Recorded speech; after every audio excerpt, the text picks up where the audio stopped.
Bonjour Dr Dapp, vous êtes obstétricien spécialisé en échographie, phétopathologiste et praticien hospitalo-universitaire au CHRU de Nancy. On imagine votre planning déjà bien chargé et votre temps précieux. Et pourtant, vous avez fait le choix de suivre la formation des formateurs à la pédagogie par la simulation et de vous perfectionner en vous inscrivant au diplôme universitaire de pédagogie par la simulation. Alors, quelles ont été vos motivations à acquérir cette compétence ?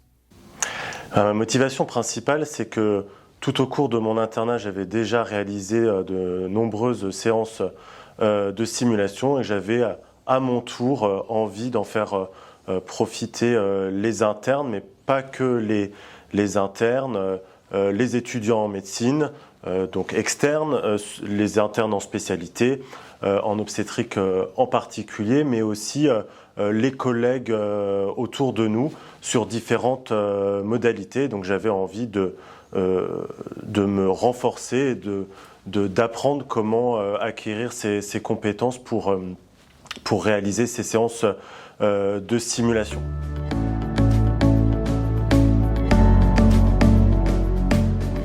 Ces dernières années, cette pratique de la simulation est intégrée de plus en plus tôt dans le cursus des étudiants en médecine. Pensez-vous que c'est un réel tournant dans l'acquisition de leurs connaissances et de leurs compétences ? Alors oui, c'est un vrai tournant dans l'acquisition des connaissances et des compétences. Pourquoi ?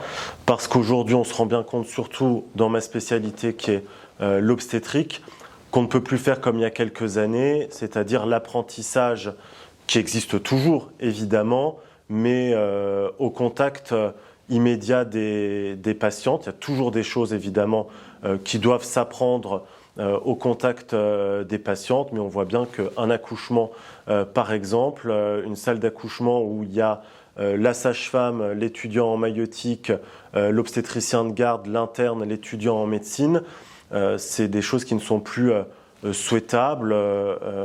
Il y a un moment très particulier, dans la vie d'une femme, d'un couple, l'accouchement. Je prends l'accouchement comme exemple le plus parlant, mais aux urgences gynécologiques, c'est de la même façon. Donc, il y a l'intimité, etc. Donc, et la simulation va permettre de rencontrer un grand champ, une grande gamme de situations qui seront contrôlées par les enseignants en amont et qui vont permettre de réaliser un grand nombre de situations que les étudiants ne vont pas forcément rencontrer immédiatement, ou parce que ce sont des situations très rares. En obstétrique, par exemple, l'arrêt cardiaque en cours d'accouchement, en salle de naissance, c'est une situation qui est exceptionnelle. Mais voilà, si on l'a rencontré déjà en simulation avant, on va être plus armé, plus préparé en termes de compétences, de travail d'équipe. C'est aussi des choses qu'on travaille en simulation, de connaissances pour gérer ces situations.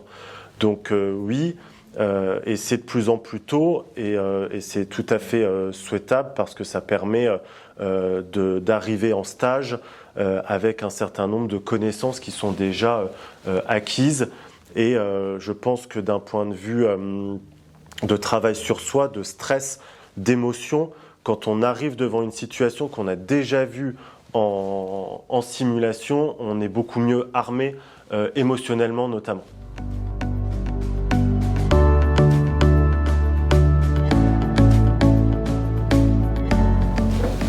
Vous êtes à présent à mi-parcours de cette formation. Qu'est-ce que cela a changé dans votre pratique quotidienne ? C'est un peu ce que je disais tout à l'heure. Je m'y attendais pas du tout, mais en effet, ce DU de pédagogie par la simulation, on parle bien de technique de pédagogie et la simulation permet d'acquérir un gros bagage pédagogique puisque la simulation en santé, c'est donc ce que l'on voit, dans les médias, c'est ce qui est le plus impressionnant, les mannequins, faire parler les mannequins avec les vitres sans teint, etc.